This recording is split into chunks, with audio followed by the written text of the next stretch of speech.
உறிஞ்சல் நிறமாலை, காலன் நிறமாலை. அடுத்த தலையங்கம் போட்டுக்கொள்ளுங்க. அணுவின் உறிஞ்சல் நிறமாலை சொல். அணுவின்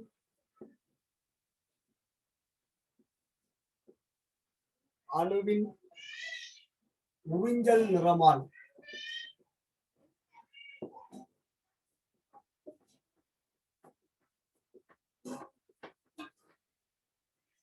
அணுவின் உறிஞ்சல் நிறமாலை.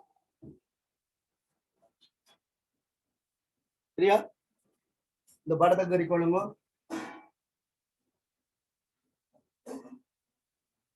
வாயு, இரக்க குழாய், இரக்க குழாய்,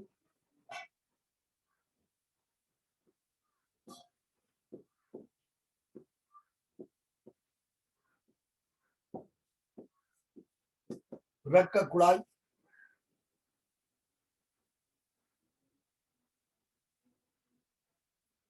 இது தொடர்ச்சியான கதிர்வீசல்.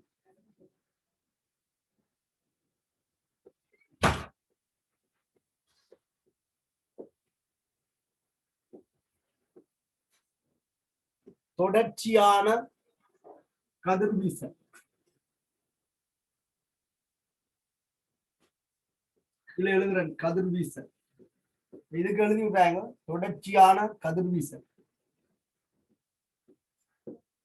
தொடர்ச்சியான கதிர்வீசல் என்றால் குறிப்பிட்ட அலைநீள வீச்சுக்குள்ள எல்லா அலைநீளங்களையும் உள்ளடக்கி இருக்கு.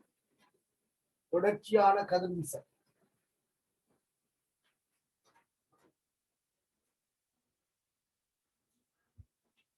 தொடர்ச்சியான கதிர்வீசல்.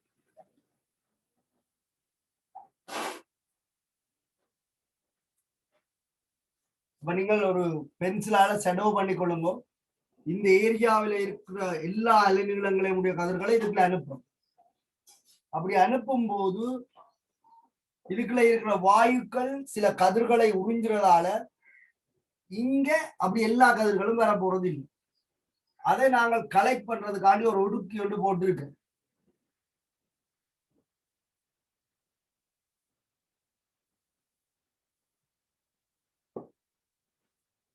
அதை திருசியமானி கூடாக செலுத்துறோம். இதை ஒடுக்கி புறப்பட்ட கதிரை திருசியமானி கூடாக செலுத்தும் போது இந்த திருசியமானி என்ன செய்யும் சொன்னால் அங்க இருக்கிற வெவ்வேறு அலைநீளங்களை வெவ்வேறு விலகல்களுக்கு உட்படுத்தும்.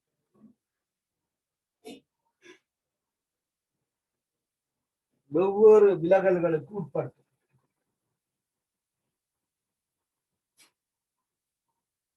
அப்படி உட்படுத்தும் போது குறிப்பிட்ட சில பிரதேசத்துக்குரிய கதிர்கள் அங்க கிடைக்கல.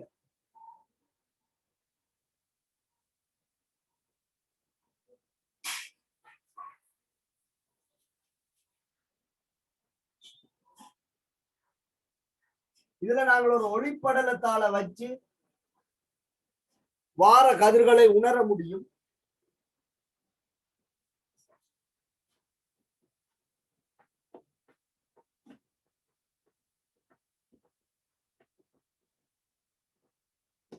ஒளிப்படலத்தால இந்த கதிர்கள் பருகிற இடம் உணரப்படக்கூடியதாக இருக்கு.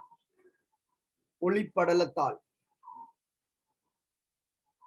இதை நாங்கள் திருசியம் என்று சொல்லுவோம்.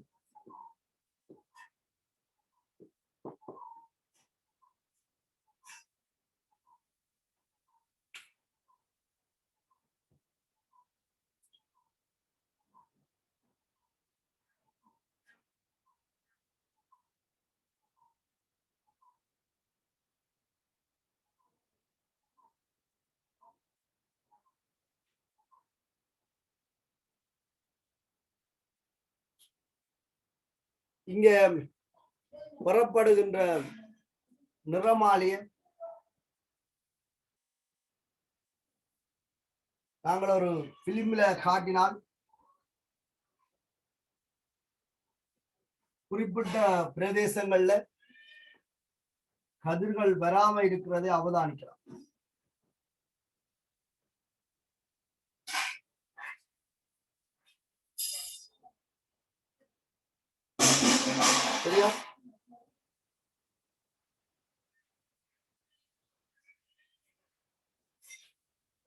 இந்த கோடுகள் இப்படி நெருங்கி செல்லும்.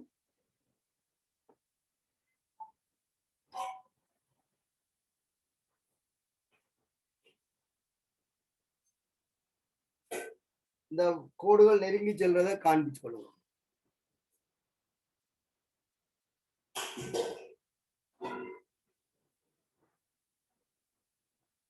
இத எக்ஸ் என்ற முனி என்றும் இத y என்ற முனி என்றும் எழுதி கொண்டால் இங்க சிவப்பு நிற ஒளி இருக்கும், இங்க ஊதா நிற ஒளி இருக்கும். அப்ப சக்தி கீழ் நோக்கி செல்றதை அதிகரிக்கலாம். இது எக்ஸ் என்ற முனை, இது y என்ற முனியாக இருக்கு. விலகல் கூடைக்குள்ள சக்தி கூடுது, அதிர்வெண் அதிகரிக்குது. ஆகவே கோடுகள் நெருங்கி செல்லும்.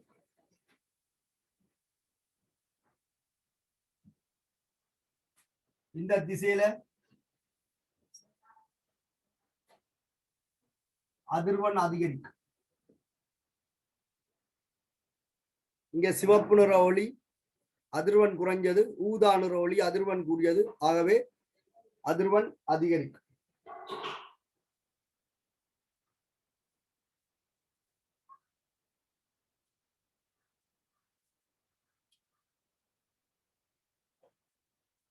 இந்த பிரதேசத்துல ஒளி வாரதால இது ஒளிர்வுள்ள பிரதேசமாக இருக்கும். ஒளிர் பிரதேசமாக இருக்கும். மின்காந்த கதிர்ப்புகள் வந்து தாக்குறதால இந்த இடத்துல ஒளிர்வுள்ள பிரதேசமாக இருக்கும்.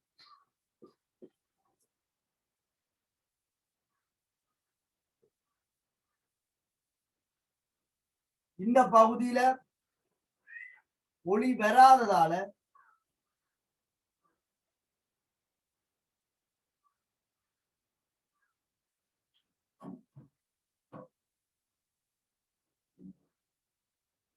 இது இருள் பிரதேசமாக இருக்கும்.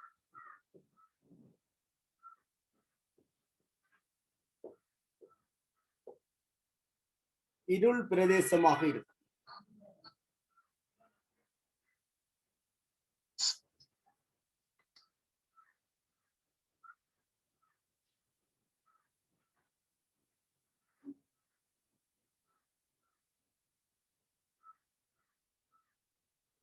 இது ஒளிர் பிரதேசம், இது இருள் பிரதேசம்.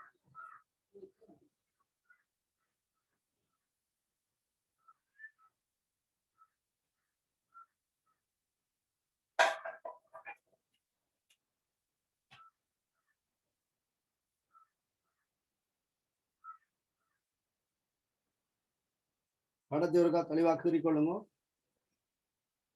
தொடர்ச்சியான கதிர்வீசல், உதாரணத்துக்கு வெள்ளொளி இறக்க குழாய் கூடாக செலுத்தும் போது அங்கே இருக்கிற வாயுக்கள் சில சக்தியுடைய அலைநீளங்களை உறிஞ்சி கொள்ளுது.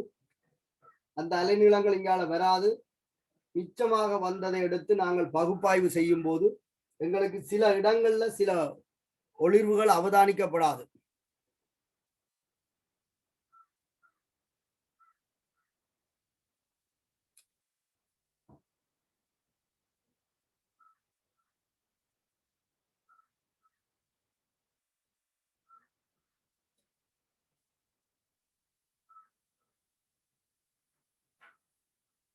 எழுதிக்கொள்ளுங்க.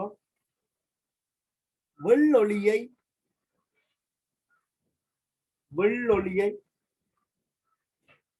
பிரகருக்கு ஓடுகொள்ளுங்க. தொடர்ச்சியான கதிர்வீசல் வெள்ளொளியை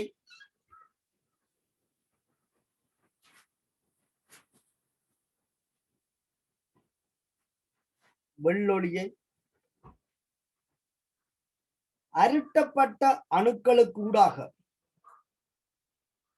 வெள்ளொளியை அருட்டப்பட்ட அணுக்களுக்கூடாக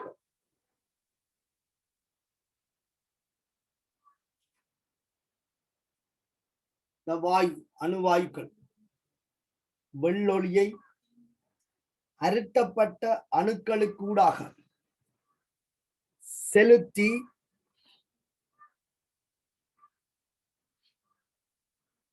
வெள்ளொளியை அருட்டப்பட்ட அணுக்களுக்கூடாக செலுத்தி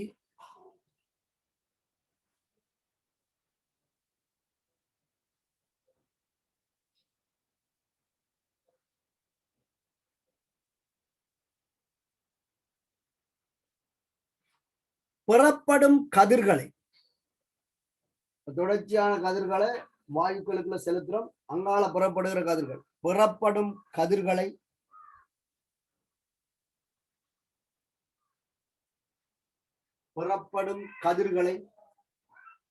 செறிவாக்கி, பெறப்படும் கதிர்களை செறிவாக்கி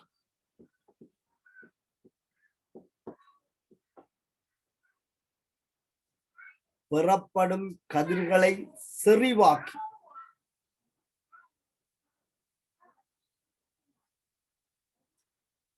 திருசியத்தின் ஊடாக செலுத்தி, திருசியத்தின் ஊடாக செலுத்தி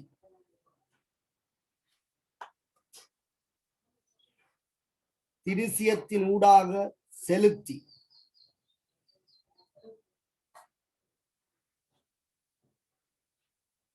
திருசியத்தின் ஊடாக செலுத்தி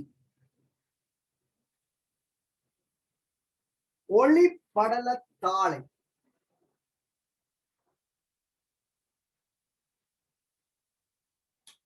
ஒளி படல தாளை, ஒளி படல தாளை உருத்துளக்கும் போது,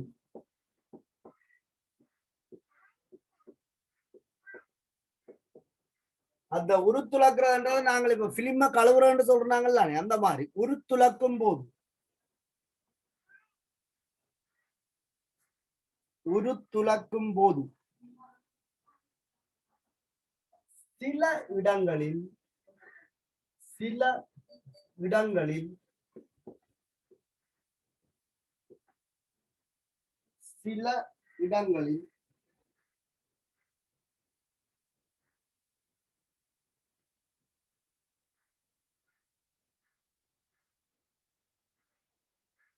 சில இடங்களில் கருப்பு நிற கோடுகள், கருப்பு நிற கோடுகள், கருப்பு நிற கோடுகள்,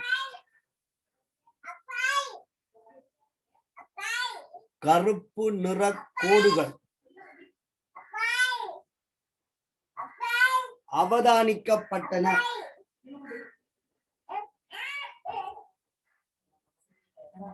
கருப்பு நிற கோடுகள் அவதானிக்கப்பட்டன.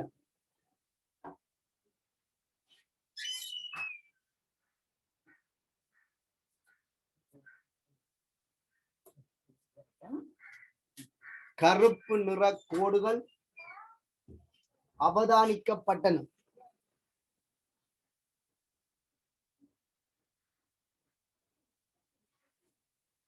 அப்ப கவனித்துக் கொள்ளுங்க, இது தொடர்ச்சியான கதிர்வீசல். அப்ப இங்கே இருந்து தொடர்ச்சியாக எல்லா அலைநீளங்களும் இருக்கும், இதற்கூடாக செலுத்தப்படுது. இங்க கலெக்ட் பண்ணி உருத்துளக்கி பெறும்போது சில கதிர்களை காணல. அதைத்தான் நாங்கள் சொல்லுவோம் அணுவால உறிஞ்சப்பட்டிருக்கு. அப்ப இப்படி பெறப்படுகின்ற இந்த ஒளிப்படலத்தால உருத்துளக்கி பெற்று அவதானிக்கும் போது சில இடங்கள்ல இருள் கோடுகள் காணப்படுது, அதாவது ஒளி படையில. இந்த நிறமாலையத்தை நாங்கள் சொல்றோம் அணுவினுடைய உறிஞ்சல் நிறமாலைன்னு சொல்லி. அப்ப உறிஞ்சல் நிறமாலை என்ற கன்செப்ட் உங்களுக்கு ஓரளவுக்கு விளங்கி கொள்ளணும். ஒரு அணுவுக்கூடாக நாங்கள் ஒரு மின்காந்த கதிர்களை சக்தியை செலுத்தும் போது அந்த அணு கொஞ்சம் சக்தியை உறிஞ்சி கொள்ளும். அப்படி உறிஞ்சப்படாத கதிர்களை கொண்டு உருவாக்கப்பட்ட நிறமாலை தான் இந்த உறிஞ்சல் நிறமாலை. இவ்வாறு பெறப்படுகின்ற நிறமாலை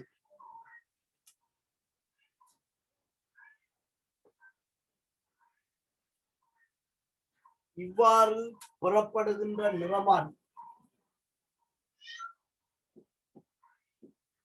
இவ்வாறு பெறப்படுகின்ற நிறமாலை இவ்வாறு பெறப்படுகின்ற நிறமாலை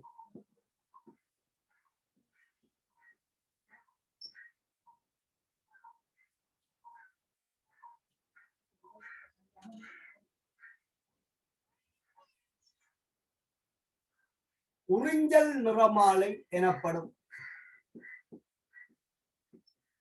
உறிஞ்சல் நிறமாலை எனப்படும்.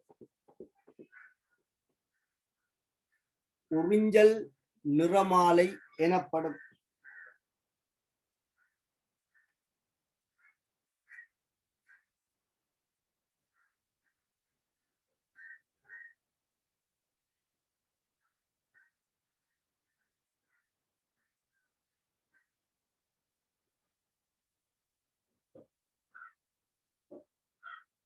உறிஞ்சல் நிறமாலை எனப்படும்.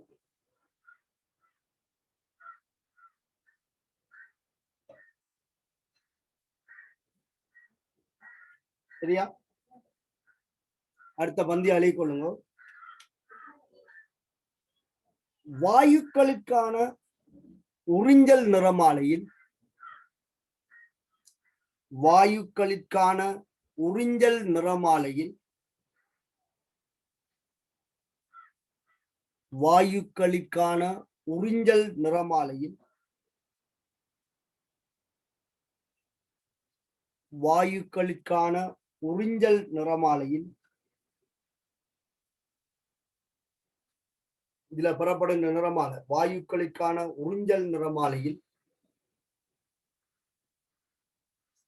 ஒளிர் பிரதேசத்தில் ஒளிர் பிரதேசத்தில் கவனித்துக் கொள்ளுங்க, எழுதுங்க. ஒளிர் பிரதேசத்தில்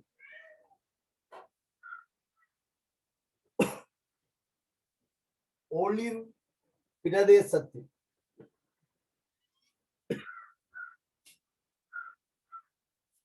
ஒளிர் பிரதேசத்தில்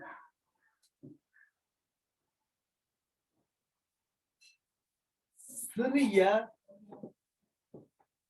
சிறிய இருள் கோடுகள்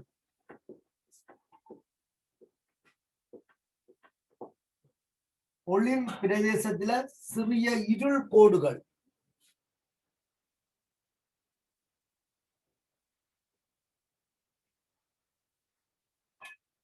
அவதானிக்கப்படும்.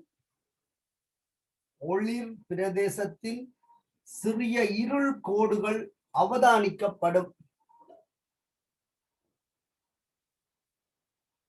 ஒளிர் பிரதேசத்தில் சிறிய இருள் கோடுகள் அவதானிக்கப்படும்.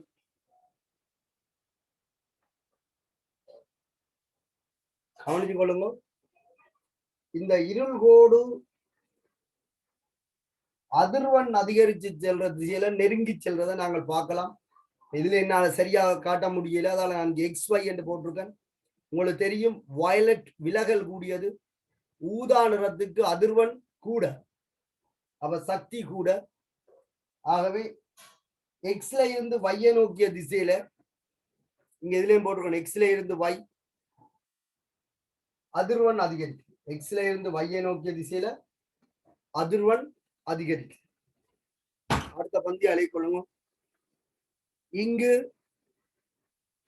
இங்கு இருள் கோடுகள்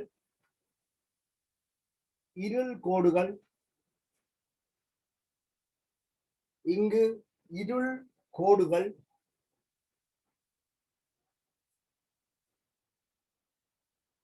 நெருங்கி செல்லும் திசையில் இங்கு இருள் கோடுகள்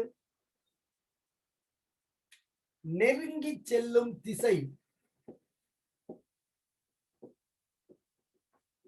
நெருங்கி செல்லும் திசையில்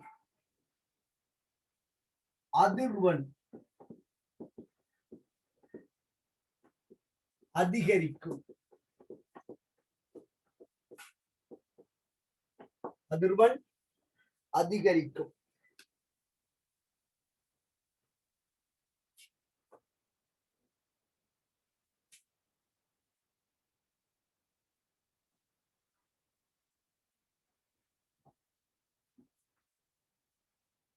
அதிர்வெண் அதிகரிக்கும்.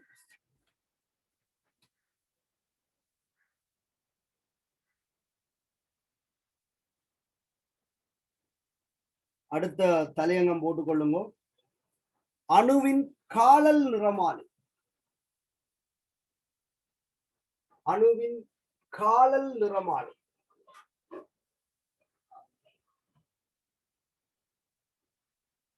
அணுவின் காழல் நிறமாலை.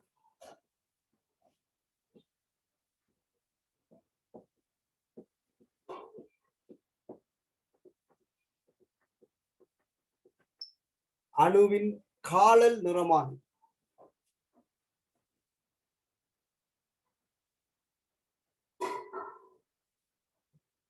இனி நாங்கள் சக்தியை வழங்க மாட்டோம். இதே படம் தான் எப்படி மாறும் என்று பாருங்க. படத்துக்கான இடத்தை விடுங்க. சக்தியை கொடுக்காமல் விட உறிஞ்சி வச்சிருக்கிற சக்தியை இது காழலாக்கும்.